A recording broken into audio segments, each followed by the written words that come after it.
জানিয়ে দিব হাতে থাকা সর্বশেষ আপডেট বাংলা সংবাদ। প্রথমেই সংবাদ শিরোনাম।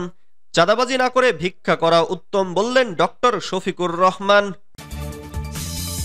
এরপর জানিয়ে দিব সরকারকে ব্যর্থ ও অকার্যকর দেখতে চাই না বললেন সাইফুল হক। এদিকে 17 বছরের অব্যবস্থাপনা 15 মাসে দূর করা সম্ভব না বললেন উপদেষ্টা সাখাওয়াত।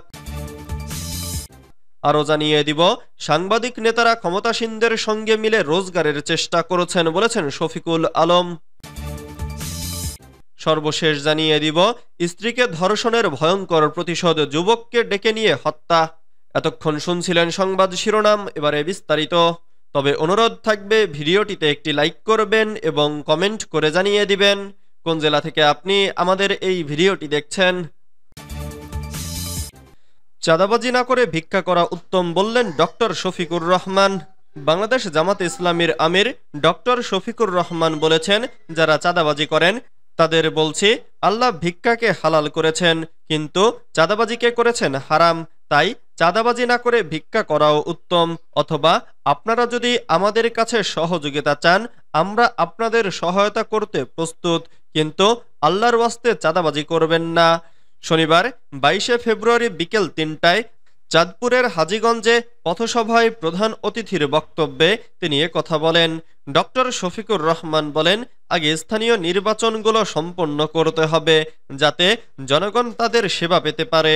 উপযুক্ত সংস্কার নিশ্চিত করার পরে জাতীয় নির্বাচন আয়োজন করতে হবে। তিনি বলেন, দেশের ন্যূনতম রাজনৈতিক ও প্রশাসনিক সংস্কার নিশ্চিত করার পরে আমরা জাতীয় নির্বাচন চাই। পিআর পদ্ধতিতে নির্বাচন হওয়া উচিত, যাতে কারো ভোট নষ্ট না হয় এবং প্রতিটি ভোটের মূল্য থাকে। চাঁদপুরের হাজীগঞ্জে অনুষ্ঠিত পথসভায় সভাপতিত্ব করেন বাংলাদেশ জামাতে ইসলামীর কেন্দ্রীয় মজলিসে শুরার সদস্য ও নায়েবে আমির অ্যাডভোকেট মাসুদুল ইসলাম বুলবুল। সভা পরিচালনা করেন জেলা জামাত সেক্রেটারি সাবেক ভাইস চেয়ারম্যান অ্যাডভোকেট শাহজাহান মিয়া। সরকারকে ব্যর্থ ও অকার্যকর দেখতে চাই না বললেন সাইফুল হক। বিপ্লবী ওয়ার্কার্স পার্টির সাধারণ সম্পাদক সাইফুল হক বলেছেন, সরকার অকার্যকর হলে জাতীয় নির্বাচনও ঝুঁকির মধ্যে পড়ে যাবে।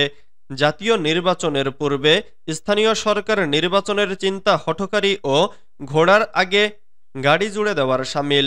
কারো উপর দায় চাপিয়ে সরকারের পার পাওয়ার সুযোগ নেই। তিনি বলেন, আমরা সরকারকে ব্যর্থ ও অকার্যকর দেখতে চাই না। রাজনৈতিক দল ও জনগণের নজিরবিহীন সমর্থনের পরও সরকার ব্যর্থ হলে জনগণ তাদেরকে ক্ষমা করবে না। আইনশৃঙ্খলা পরিস্থিতির ক্রমাবনতিতে জনগণের মধ্যে গভীর উদ্বেগ উৎকণ্ঠা তৈরি হয়েছে। জানমালের নিরাপত্তা নিয়ে মানুষের মধ্যে বড় দুশ্চিন্তা দেখা দিয়েছে। আজ সকালে টাঙ্গাইল প্রেস ক্লাব মিলনায়তন বিপ্লবী ওয়ার্কার্স পার্টির জেলা প্রতিনিধি সভায় তিনি এসব কথা বলেন। তিনি আরো বলেন, অপারেশন ডেভিল হান্ট চলাকালে অপরাধ ও খুন রাহাজানের বিস্তার কোনোভাবেই মেনে নেওয়া যায় না। তিনি জরুরি ভিত্তিতে অরাজক পরিস্থিতি মোকাবেলায় সরকারকে সমন্বিতভাবে সর্বাত্মক উদ্যোগ নেওয়ার আহ্বান জানান। রাজনৈতিক ঐকমত্য বাড়িয়ে তোলার পাশাপাশি জাতীয় নির্বাচন অনুষ্ঠানে সুনির্দিষ্ট পদক্ষেপ ঘোষণা করতে সরকার ও নির্বাচন কমিশনের প্রতি আহ্বান জানান। টাঙ্গাইল জেলার নেতা সাইফুর রেজা মামুনের সভাপতিত্বে অনুষ্ঠিত এই প্রতিনিধি সভায় বক্তব্য রাখেন পার্টির রাজনৈতিক পরিষদের সদস্য আকবর খান, আনসার আলী দুলাল, কেন্দ্রীয় সদস্য শহীদুজ্জামান লাল মিয়া সহ আরও অনেকে। 17 বছরের অব্যবস্থাপনা 15 মাসে দূর করা সম্ভব নয় বললেন উপদেষ্টা সাখাওয়াত। নৌপরিবহন মন্ত্রণালয়ের উপদেষ্টা brigadier general M Sakhawat Hossain দেশের মানুষকে ধৈর্য ধরার আহ্বান জানিয়ে বলেছেন, 17 বছরের জঞ্জাল, অব্যবস্থাপনা, অরাজকতা মাত্র 15 মাসে দূর করা সম্ভব না। আমরা ইতোমধ্যে কিছু কিছু সমস্যার মুখোমুখি হচ্ছি। যেভাবে রাষ্ট্র ব্যবস্থাকে ভাঙচুর করে সবকিছু ফেলে একজন সরকার পালিয়ে গেছে, সেটিকে টেনে তুলতে আমাদের একটু সময় তো লাগবে। আমরা চেষ্টা করছি যাতে ল অ্যান্ড অর্ডার ভালো হয়।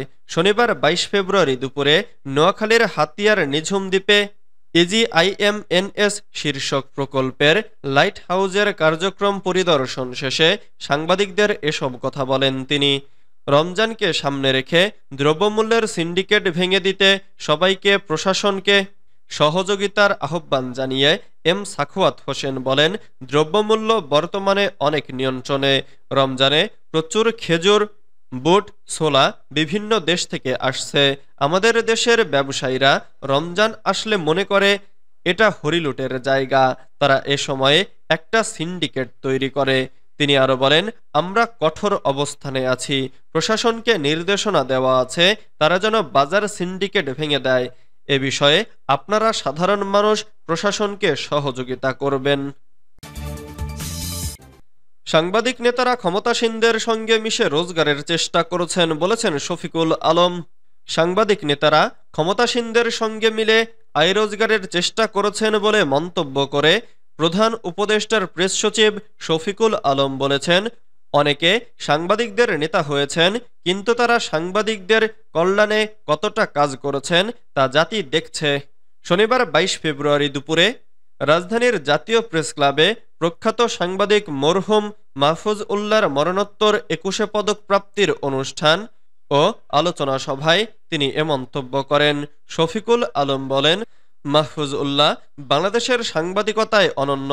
মাহফুজ উল্লাহ ভাই যে শ্রম দিয়েছেন, যেই সময়ে খালেদা জিয়ার বক্তব্য ছাপার কারণে বিএনপির অ্যাক্টিভিস্টদের অ্যারেস্ট করা হয়েছে, উনি খালেদা জিয়ার জীবনের সেই সময় লিখেছেন খালেদা জিয়া আরও শক্তিশালী হয়ে ফিরে আসবেন বলে মন্তব্য করেছিলেন।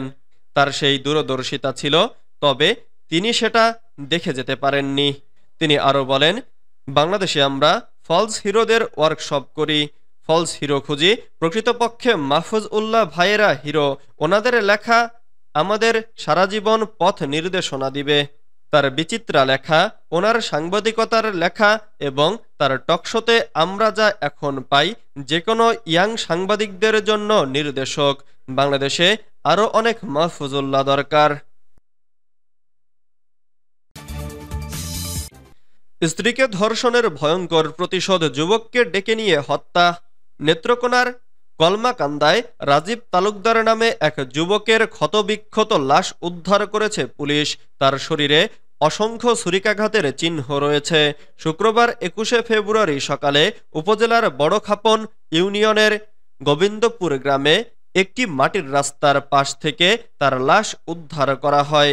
এ ঘটনায় লাশ উদ্ধারের পর দ্রুত ঘটনার রহস্য উদ্ঘাটন করেছে পুলিশ।